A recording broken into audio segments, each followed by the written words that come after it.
Good afternoon, ladies and gentlemen. Welcome. I'm Nathanias, StarCraft 2 WCS host and commentator extraordinaire, as well as Twitch streamer and YouTuber sometimes. Today I'm here to talk about the new war chest for StarCraft 2 Legacy of the Void that just went live today, August 9th in the year 2018. This is the second time I'm recording this because I had my mic muted the whole first time, and I feel like you should know that because, God, I just spent a long time going over this. But don't worry, I'm here to show you all the new skins in the war chest so you can decide, is it worth my money? Now, before we get into it, just to give you the details, the war chest runs up until a little bit after Blizzcon. You'll have all the way through the end of December to unlock everything. It's EXP based. It's $10 per race, $25 for all 3 races. So you save a little bit if you get everything. There's cool skins for Terran that basically make you look like you are the apple of Terran. There's cool skins for Protoss that make you look like you're the big pimpin' baller, probably actual pimp of Protoss. And then there's skins of Zerg that make you feel like, I really like building factory units, but I also like injecting Larva. So without further ado, let's take a look at these skins. As I use the unit editor to pull everything up, and we're going to start off with the Terran skins. Let's look at the infantry. The SCV, it's got attack visor, because really, it takes a lot to see through all the cheese that your SCV is going to be scouting for in the start of the game. And I think that this skin is actually really nice. You've got the rounded shoulder pads. The SCV is known for being very blocky. They found a way to make the SCV look smooth, and you're going to notice that trend in a lot of the units here in the Emojin skin set. You've got a cool little... It looks like this fusion cutter should do more than 5 damage now. I like the SCV skin a lot. This is personally one of my favorites, and this is the one that you're going to start off with. In the first segment, you're going to have a couple of weeks to unlock these skins. You won't be able to unlock anything else if you play Terran, but you're going to get through and unlock biological unit skins. Now these are going to be the Marine, which had a really cool, as you can see, a lot of the visors on the Terran have been upgraded to be these cool blues. And it looks really, really, really nice. Same thing with the Marauder. It's got a bit of a cage in the front of it. A little bit going a little Ripley alien type deal. And a couple of the Terran units have also followed this theme like the SCV, and you're going to see later on the Medevac. The Reaper looks basically cool in chrome. Don't mind me, I'm a terrible observer. That's why I'm a caster. Doesn't fit the theme of all the blue. A lot of the Terran units got blue flames for their thrusters, but I guess they didn't want to do that for every single one. And the Ghost also looks pretty damn cool. As it's one of the more unique models, very, very different, complete overhaul compared to the original Ghost. I think it's meant to match some of the ones you might have seen in the cutscenes from Nova Covert Ops. With that being said, let's move on to the rest of the Terran skins here. These are the air units. These are in the final segment. I put them in the wrong order because I just thought to keep you on your toes. As you can see, a lot of these bad boys got blue thrusters, like the Liberator, the Medevac, and yes, they blow up when you boost them around. The Medevac has a super cool unit portrait. The Liberator has also been given attack visor. Everything's been given attack visors. I'm hoping that means that all these units get extra range, but tragically, they don't. The Raven, it's one of those units that didn't get the blue booster treatment, but it's okay because the Raven, while it looks really cool and badass and not super clunky like the Special Forces one, it has a skin for the auto turret as well, which is pretty badass. So I mean, you can really only ask for so much. The Battle Cruiser kind of reminds me a lot of the Special Forces one. I didn't find it to be the most inspiring skin, but it's still pretty cool, and I think that it'll look really good depending on which color you're using. I also have the green as my alternate setup, so you can kind of see what these units will look like a little bit differently. And I'll be kind of checking through that as we make our way through. The Banshee is one of the cooler units to me because they actually got rid of the propellers on it. As you guys know, usually the Banshee has spinny things over here, and you can kind of see the blades whirring. This is the only Banshee skin, only Banshee model in the game that has no moving parts. The entire Banshee just kind of glides around. It clearly has the boosters that you can see underneath it, those cool blue boosters that for some reason every unit doesn't have. What's going on, Blizzard? We need to fix this. Take it slow. What's going on, Blizzard? Who needs red flames? Red flames are so 2011, okay? Go back to Slayer's Boxer with those red flames. The Viking, to me, didn't stand out as being a crazy upgrade in terms of look. It just kind of matches the rest of these unit skins thematically, and otherwise isn't really that adventurous with what they did with it. Same thing with the Raven. Just looks cool. But definitely the highlight skins here are going to be, for me, the Banshee, the Medevac, and the Liberator. With that being said, you have your mechanical units. These are what you're going to unlock in Phase 2 of your war chest. Most of these look really cool. You've got the upgrades and the attack visors for units like the Hellbat and the Hellion. For me, this is the only Cyclone skin in the game that doesn't look like a Roomba.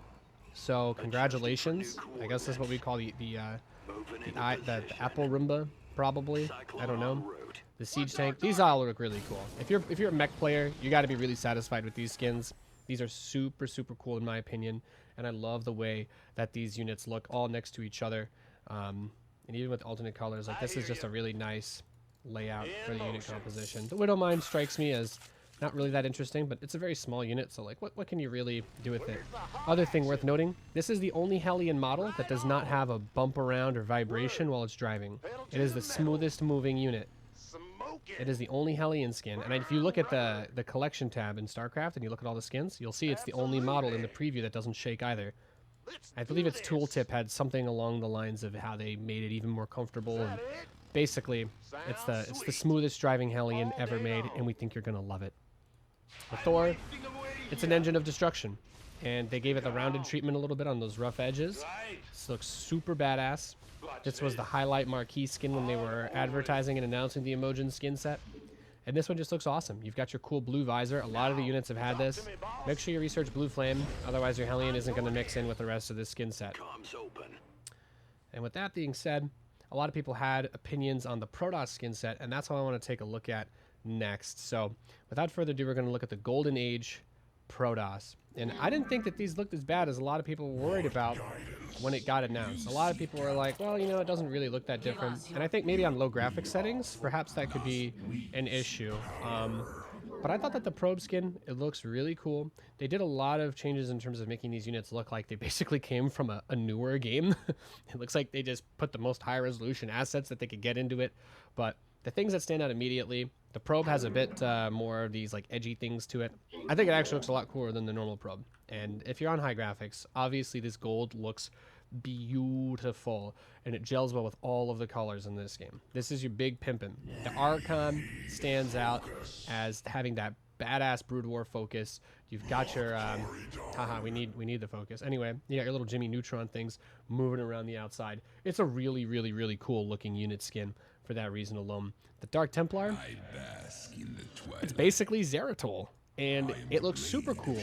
I don't like the Scythe DTs, so here you go.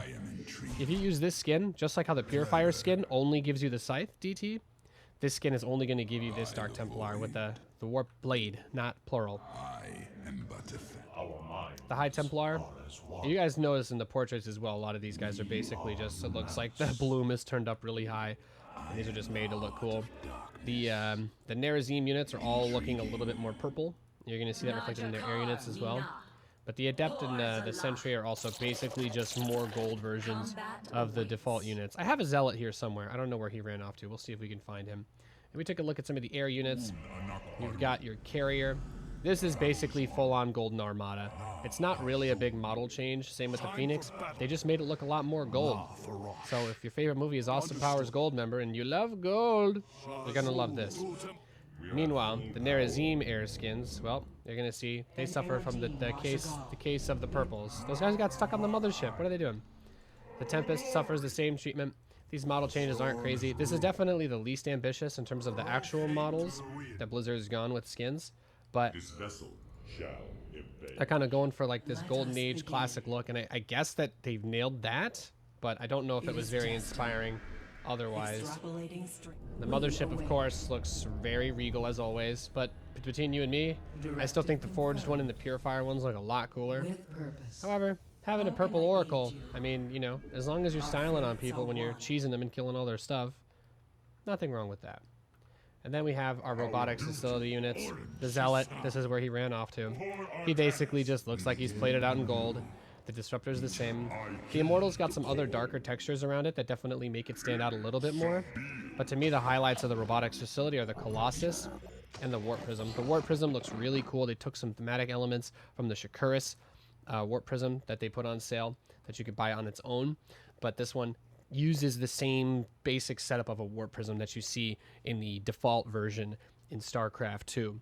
And it looks really, really cool. I think it looks beautiful, especially the way that the plates on it are done. And it looks really good in whatever color you use it in. The Colossus, to me, it looks like it's much bigger and bulkier than the standard one. Which, I mean, you know, they kind of just topple down to a handful of Marauders, but it still looks really, really, really cool in my opinion. So those are the Protoss skins. Most people were worried about these. My personal take on it is you probably don't want to use the air skins because they're definitely the most boring. But if you really like your Zealots and you're not a fan of the Purifier one, this is probably the coolest one that you're going to see. This Colossus skin. Probably the only one that beats this in my eyes would be the Collector's Edition Colossus. And if you don't like the Shakuras Prism, then this is the best you're going to get after that, because this was definitely more cool than the other ones, at least in my opinion. And finally, you can just play with Zeratul. You can actually just, yeah. I mean, it is Zeratul's model, as far as I'm aware. And that's awesome. So definitely a nice reason to do that. And this Archon skin is really cool too. That's of course going to marry you to this High Templar skin. So basically you're going to have Big Pimpin' High Templar to have your Brood War Archons. So those are the Protoss skins for the new StarCraft II Legacy of the Void War Chest for BlizzCon 2018. And now, what you've all been waiting for, dun dun dun dun, it's time for the Zerg skins. The simulant race Zerg. As fearsome as they are badass. All of the units have been mech'd out. You've got a Mecha Baneling. Alright? How, guys, has science gone too far? Have we Jurassic Parked Zerg? When do the AI Zergs take over? It's so badass. Okay? These are as cool as they look. Everything here is just so sick. I'm using the editor. These were all kind of stitched together from the game files inside of the editor. So some of the animations and attack stuff aren't completely there, and they'll be available when the skins are actually in the game. But these all look really cool. The portraits are really cool. And I don't really have too much else to say. It is awesome. This is what you were hoping for. The drone skin looks amazing. And I'm not going to go as deep into this because you already know what you're signing up for looking at the Simulant Race Zerg. It's super cool. It's super badass. And this is all you could ever want. And there you go. I'm breaking the game. Anyway, here's the air units. You've got your Mutalisk with this nice little mecha portrait, this little mecha glaives. Your Broodlord, which shoots little mecha broodlings. Your Corruptor, which shoots little mecha spores. And it does its little mecha piss. It still has that ability. They created a... That's some... Oh yeah, you can't use it on your own units. Whatever. You got your mecha queens.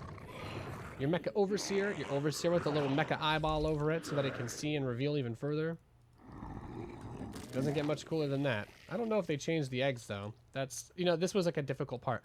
To me, this is the biggest sign that we need building skins. I wanted them really badly for the Purifier Protoss, but I think we need them even more with things like Mecha Zerg, really, because it does take away from the fantasy a good amount. You got your Mecha Vipers, but they, you know, I was hoping that more of the ability effects would be changed. Like, it should be a grappling hook, not a green tongue. You know what I mean? And then you've got these units, and this is all pretty cool. I guess the Infested Terran hasn't really been changed. I was hoping that we would get a skin for that, but they haven't been doing Infested Terran skins for the other ones, so maybe they were just scared of how it would affect the fantasy of the unit. But the Mecha Ultralisk, can't ask for too much more than that. That's as cool as it gets. You have your Mecha Swarm Host, if you're ever going to build these, with their little Mecha Locust.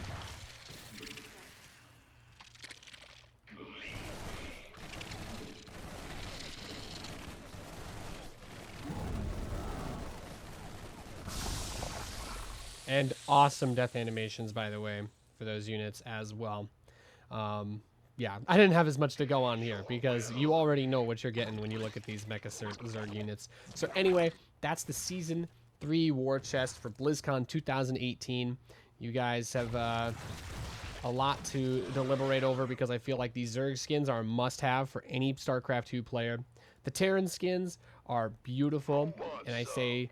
Not the craziest if you're a big fan of the Merc skins, but I like these. I'm definitely going to be using these skins. And if you're a Protoss player, you've got some questions to ask yourself. You definitely got the least cool one, in my personal opinion, but some of these skins, in my mind, are worth $10 on their own. This DT skin I would have happily bought on my own. This Archon skin I would have happily bought. Same thing with the Probe skin, and frankly, I really like the Prism Zealot and... Colossus skin myself. I probably wouldn't have bought any of these skins just because I think the Amon's Armada carrier is way cooler, and Purifier just kind of kicks the crap out of all of these. Maybe the Oracle, but you know, the Forged Oracle I think is probably the coolest Oracle skin in the game. So that's it for the war chest here.